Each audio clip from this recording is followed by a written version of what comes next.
This is the Benimar Tessoro T486. It's a really fascinating motorhome. In particular, the storage on this is absolutely epic, and I'll show you that as we go round. It's just under 7 meters long, and it's also plated as 3.5 tons, so you can drive this on a standard car license, and you've still got almost half a ton of payload. And in fact, it is possible to upscale the plating on this so you can have it for more payload if you want to. But as it is, as I say, it does give you that ability to drive it on a standard license, which is nice. If you upgrade it, it's a C1. It's based on a Ford Transit. It's got the 170 horsepower engine. Guess how I know? And it's automatic transmission as well, which is nice. But we'll have a wander around the outside, because as I say, there's a lot to talk about with regard to storage, and then we'll go on inside and I'll show you a lot more. LPG tanks are in here. This one here is the water filler with a very clear graphic as to what that is. We've got the cassette for the toilet in there. There's access to the garage at the back here, but I'm going to show you that from the other side because there's quite a lot to talk about there. And then we come right on round to the back. We've got the reversing camera on this one. We've got the pre-mounts for the bike rack. But come and take a look in here, as this is interesting. So what you've got, if I open it properly, there we go, is a really massive, for the size of vehicle, garage. Look at that. And you'll notice that there's like a ceiling up here, and the reason for that is because there's another massive storage area which I'll show you on the inside, which is accessed from inside. But in fact, you can also access this from inside through here, and I'll demonstrate that to you in a minute. Another neat thing is this, because this has got the section that allows the infill to make the bed. Again, that'll be clearer when we go inside. We've got really good lighting in here as well. We've also got power socket in here. We've got a 12-volt socket as well. We've got a heater outlet, so if you've got I don't know, put wet bikes in here or anything else, then that gives a bit of warmth into there to help it dry out. The ladder in here, that will become clear when we go inside. These are the infill cushions to help make up one of the beds. I'll show you that. And that one there is a table. But let's press on inside. Let's close that one back up. And we'll head on in. 240-volt power goes in here. There's a bin tucked away in the door, like so. These have got blinds on them, so you've got privacy at night. You've also got, somewhere, there it is, bug screen come across there, which is rather splendid. And I rather like the graphics they put on here as well. That's nice and modern. It's very smart. There's also, pretty sure I'm right in saying, although you can't see them from here of course, solar panels on the roof. I think I'm right in saying that. Let's go on in and I'll show you a lot more. So this is basically the lounge area and the bedroom area. You've got the seats, of course, that spin around, as you can see. I mentioned it was automatic transmission. You can see the selector for it there. And then it's the usual Ford steering wheel, dashboard, all that kind of stuff. That screen there is for a reversing camera, navigation and so on. Big opening skylight here, so that opens via this little cranking handle, like so. And again, blinds that come across all of these. So you've got bug screen and night screen to come across there. Also got them across these windows here, of course. So these pull out from the sides like so. And another one, or two in fact, that meet in the middle that go across the windscreen. If we head on back then, this is that really big social area, dining area, and you saw that big table that we had in the garage. Of course, that sits in the middle of there for when you're eating. Now, it'll sleep 4 and it'll travel with 4. So there are 2 seat belts back here. You can tuck those away, of course, if you're not using them, but they're there. Also, this is a lift out section, so you can take this out and that base of it, and that means that when people are sat here, of course, they can sit facing forwards with their legs down there. This infills to make into a bed, but there is another bed, and that is just here. Check that out. So you've got a double bed there. Obviously, if it's just 2 people travelling, you just leave that made up. You don't need to touch this area at all. If it's 4, then it works like a sort of bunk bed area. What you can do as well, if it's just the 2 of you, if I power that one back up,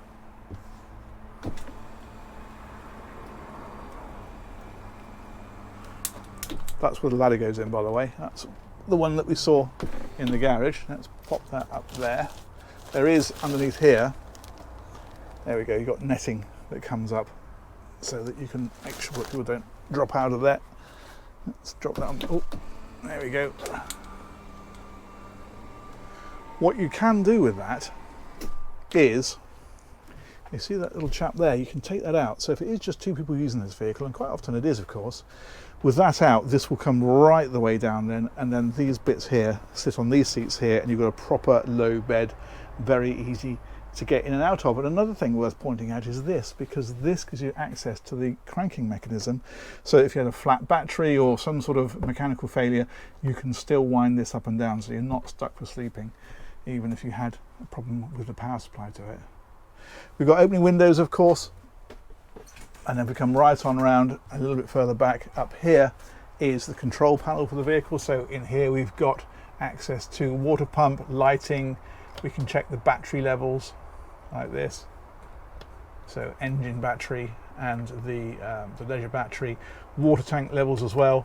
You can see from here, lighting, water pump, all that kind of stuff, all controlled from there. And this one is the Truma heating system. So this is giving you your hot water and your heating in the vehicle, and you can go into here and you can then access all of the various controls, so heating controls or whatever else you want is all in there. Hot water is in there as well, of course, and so forth.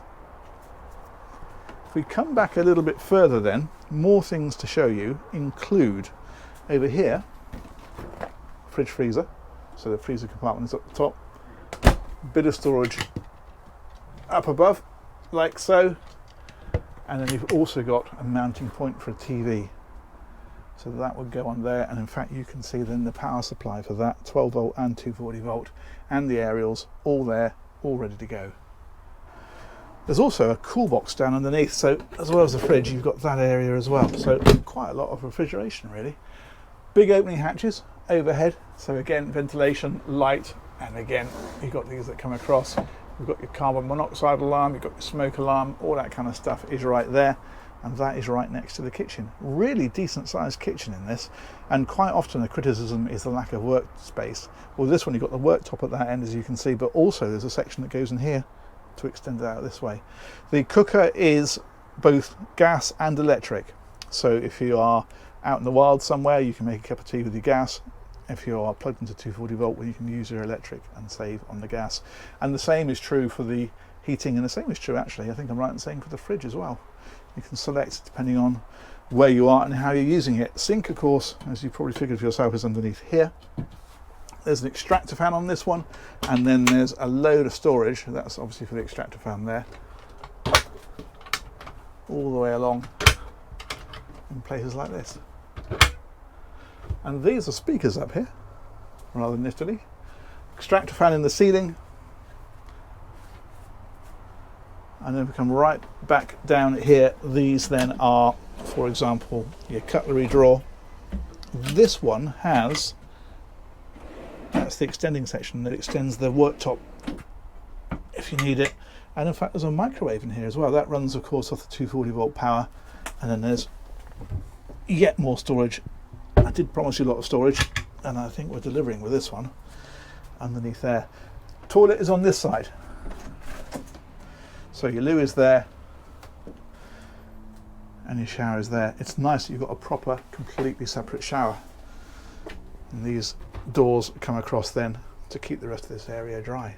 So that is very home from home stuff, isn't it? Lovely. Again, with the overhead skylight, and again with the blinds, of course, that come across. We've got a bit of storage up here, like this. We've got the frosted window here, a little sink in here, a bit more storage here. But I promise you storage, check this out. Look at the size of this. It is huge. You've got the hanging rail in there as well. Brilliant for clothes. You can come in here, have a shower, get dressed, and all your clothes can be in there. Absolutely fantastic. But there's more, much more. If I back out of here,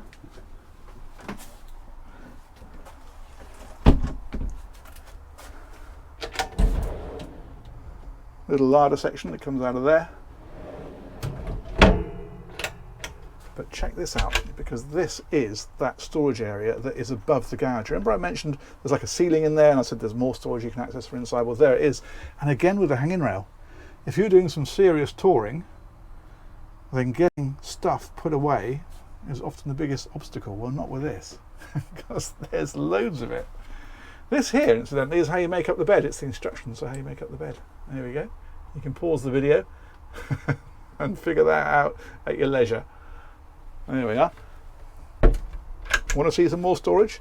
Okay. Oh, I'm going to show you this first of all. Right, so you've got that there, and you might be perhaps, you know, not the tallest person in the world, and you might think, well, it's quite hard to reach right to the back of that. Well, it's not, because look at this. How fantastic is that? So now you can step up there, and you can all but walk into this area. Absolutely brilliant. Let's drop that back. Still more to see, because the other thing that we have back here then is this, which is a direct access into that garage that we saw from the outside. There we go. Look at that. Infill cushion again, table again, all the stuff that we saw before. That's the side door we were looking through. Now, of course, they all lock, so you don't have a security issue of people getting into there and into the vehicle, because you'd lock it. But that's a very helpful access area, isn't it? Great for pets as well, of course. You can put a pet in there. He's got lighting, he's got heating, but it keeps him out of the vehicle if he's all muddy and wet. He or she, of course. There we go. Little Fido. Fantastic. Opening windows. Again, you've got blinds on all of these, so these drop down like that. It's a bug screen that way. We can pull it up and get a night screen. But that is pretty spectacular, isn't it? And having that bed that comes down from the roof just frees up so much space, and that is what you get as a result. Brilliant. Okay, I'm going to come back up here. I'm going to take a seat in the driving seat. There we go. I'm going to say massive thanks to Marquis Caravan and Motorhomes up in Exeter. They've organised this tour. They've got this one in stock, so give those guys a shout if you're interested. Massive thanks as ever to you for watching. Let me know what you think of that, but I think that is a smart bit of kit, and we'll catch you on one of these real soon. Take care. Bye bye.